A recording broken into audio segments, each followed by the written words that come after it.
Dear students, today हम लोग फिर से एक नई आर्टिकल को देखने वाले हैं। आर्टिकल 84, ये भी इम्पॉर्टेंट आर्टिकल है आप लोगों के लिए। तो article 84 qualification of member of parliament की बात करता है कि उसकी क्या क्वालिफिकेशन होनी चाहिए। आर्टिकल 84 के बारे में ही आज हम डिस्कस करेंगे कि आर्टिकल 84 क्वालिफिकेशन की बात करता है। स्लोली हम लोग प्रोसेस को आगे बढ़ा रहे हैं ताकि हम लोग क्लियर होते रहें। तो क्वालिफिकेशन सिर्फ मेंशन है तो सबसे पहले तो क्वेश्चन यही हो जाता है कि qualification of members of parliament कहाँ पे मेंशन है। तो आर्टिकल 84 आप लोग याद रखिएगा। बोला है यहाँ पे मेंबर ऑफ पार्लियामेंट, यानी कि यहाँ पे आपको क्लियर हो गया होगा कि बोथ हाउसेस ऑफ पार्लियामेंट की बात हो रही है यहाँ पे। रिमेंबर, यहाँ पे चूँकि मेंबर ऑफ पार्लियामेंट की बात हुई है तो पार्लियामेंट वैसे तो कंसिस्ट होता है प्रेसिडेंट, लोकसभा एंड राज्यसभा।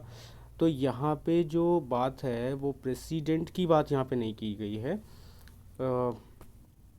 सिर्फ दो चीज़ों की बात की गई है, वो है क्वालिफिकेशन की बात नहीं की गई है। बाकी यहाँ पे qualification of Lok Sabha and Rajya Sabha की बात की गई है। तो याद रखिएगा यहाँ पे मेंबर्स ऑफ पार्लियामेंट हैं उनकी क्या क्वालिफिकेशन। तो यहाँ पे जो वर्ड शुरुआत में मेंशन है क्या, shall not qualified.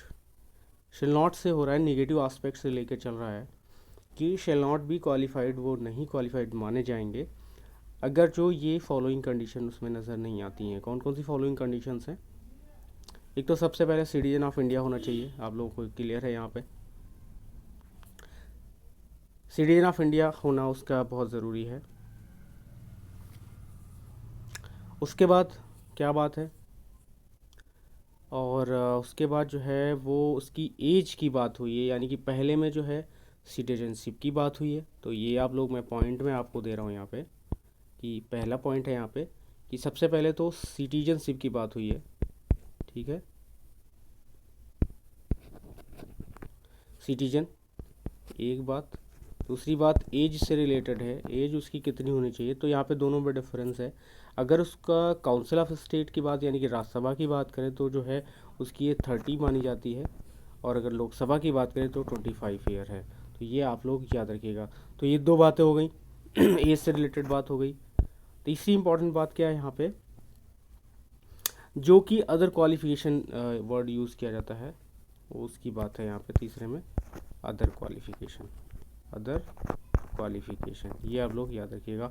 Other qualification में तो एक तो आपकी हो गई सिटीजनशिप से रिलेटेड कि वो सिटीजन ऑफ इंडिया होना चाहिए। दूसरी चीज़, age of both houses of parliament कितनी होनी चाहिए। तो हाउस ऑफ द पीपल के लिए, लोकसभा के लिए जो है 25 ईयर है, और राज्यसभा के लिए जो है यही 30 ईयर है।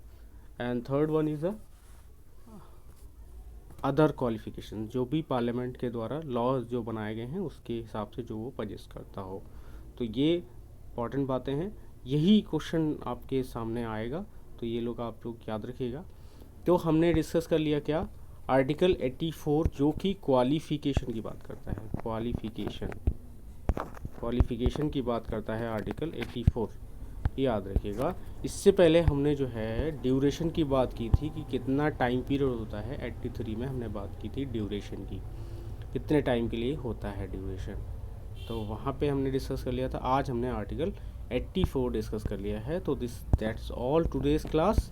आप लोग इसको अच्छे से पढ़िएगा और ये पॉइंट आप लोग कंटेस्ट कर लीजिएगा दिमाग में, बहुत इंपॉर्टेंट पॉइंट है। So we will meet in next class. Thank you for watching this video.